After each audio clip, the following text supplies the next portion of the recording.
Elena Grayson had everything to live for. At 40, she was an accomplished mountaineer with an infectious smile and boundless ambition. Her son Luka was the center of her world, and her husband Nikolai, a legendary Russian climber known as the White Wolf, shared her passion for conquering the world's most dangerous peaks. But Elena had one dream that consumed her: to become the first American woman to reach the summit of Mount Everest without supplemental oxygen. It was a deadly goal, one that had already claimed the lives of many experienced climbers.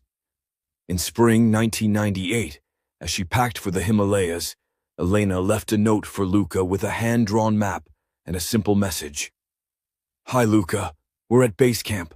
Miss you and love you. Mom." She couldn't have imagined that 8 years later, a British climber would make a decision that would change everything about her story. May 17, 1998, Everest Base Camp.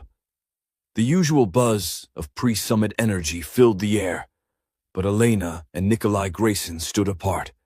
They climbed without Sherpas, without oxygen tanks, without radios, a calculated risk only elite mountaineers dared take. Nikolai had earned the name White Wolf by summiting the 5 highest peaks in the former Soviet Union and completing a treacherous traverse of Kangchenjunga. Elena had matched him in daring and skill. Their first summit attempt on May 20th failed when their headlamps died. Their second try on the 21st ended after 50 meters.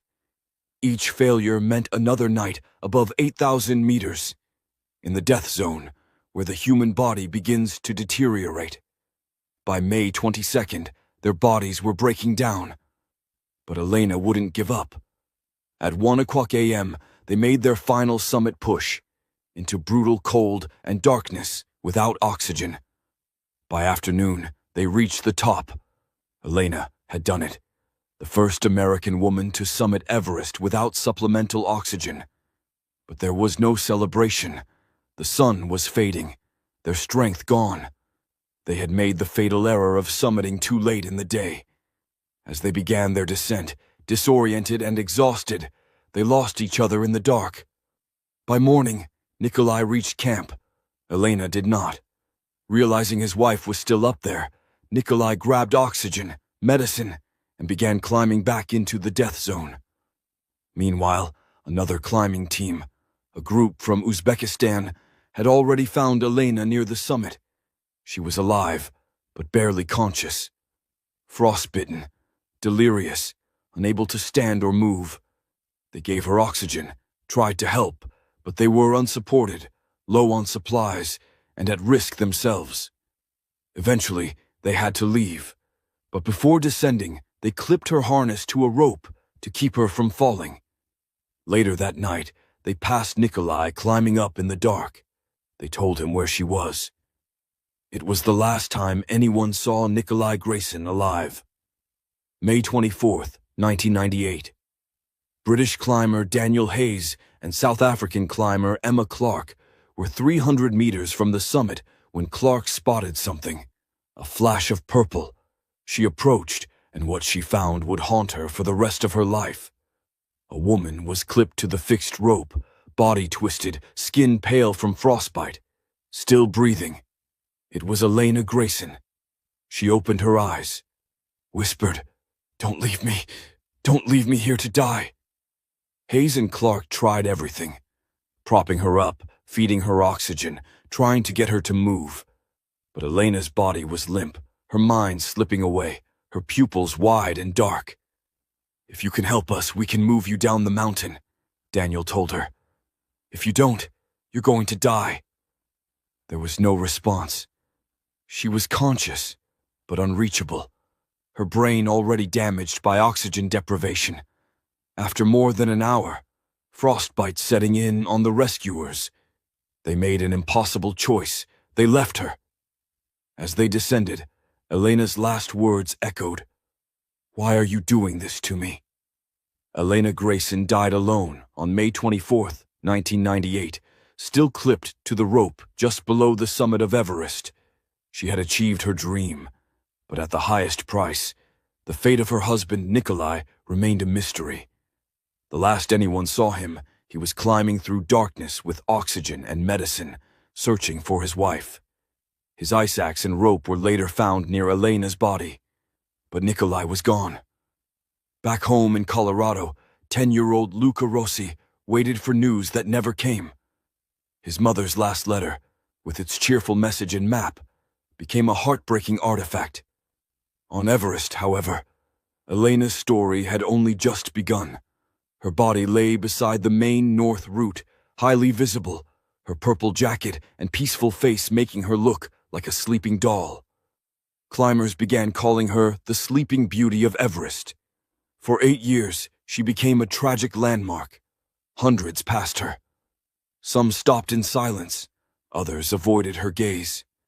A few took photos that later circulated online. Her death turned into a grotesque spectacle. "Turn left at the woman in the purple jacket," climbers would say. No one moved her. The cost and danger of removing a body from 8,500 meters was staggering. Tens of thousands of dollars, an immense risk. And so, she remained. Frozen in place, a symbol of ambition, sacrifice, and loss. In 1999, a new expedition to Everest helped solve the second half of the mystery. Mountaineer Michael Trent found Nikolai's body lower on the mountain. He had apparently fallen while attempting to carry or drag Elena to safety. The evidence was clear. He had reached her. He had tried to save her. And he had died trying. The great white wolf, fearless, unmatched, had made the ultimate sacrifice. Now both he and Elena were part of Everest's eternal silence. Back in Britain, Daniel Hayes, the climber who had held Elena's hand in her final hours, couldn't forget her last words. "Don't leave me here to die." He had left her because he had no choice, but he carried the guilt. For 8 years, that memory haunted him.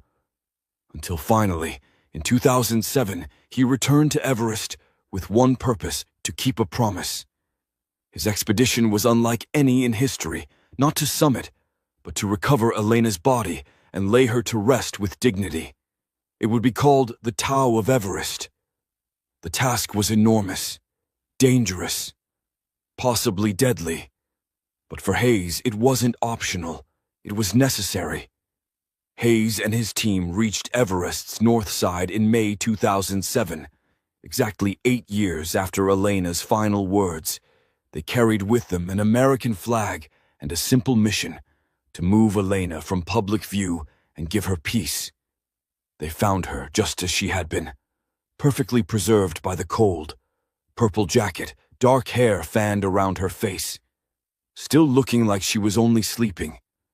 They held a brief but emotional ceremony at 8,500 meters. The flag was draped gently over her body. A prayer was said. For the first time in 8 years, Elena Grayson was treated not as a landmark, but as a human being. Then came the hardest task: moving her. In the thin air of the death zone, every movement was agony. But the team worked slowly, methodically, respectfully. They lowered her body to a less visible location and built a small cairn of stones, the only burial Everest allows. The next climbers on the route wouldn't see her, but she was there, safe, sheltered, finally at rest. Daniel Hayes later reflected, "This will be my last expedition, so I thought it was fitting to give something back." He didn't just give back. He gave Elena and Nikolai the respect they were denied for 8 years. He gave their son Luca something immeasurable, the knowledge that his mother mattered, not just to those who loved her, but to strangers. Luca, now a grown man, still keeps her last letter, and now he also carries the story of what came after, the story of a promise kept. Elena Grayson dreamed of standing on the roof of the world, and she did. But her story isn't just about summits. It's about love, the kind that pushes a man back into the death zone to save the woman he loves. It's about sacrifice, the choice to die trying rather than live with regret. It's about humanity, the climbers who tried to help, and one man who, 8 years later, came back to finish what kindness demanded. Elena's final words, "Don't leave me," echo still, not as guilt, but as a call to remember that dignity matters, that compassion endures, that even on the world's most unforgiving mountain, the best of humanity can rise above the worst.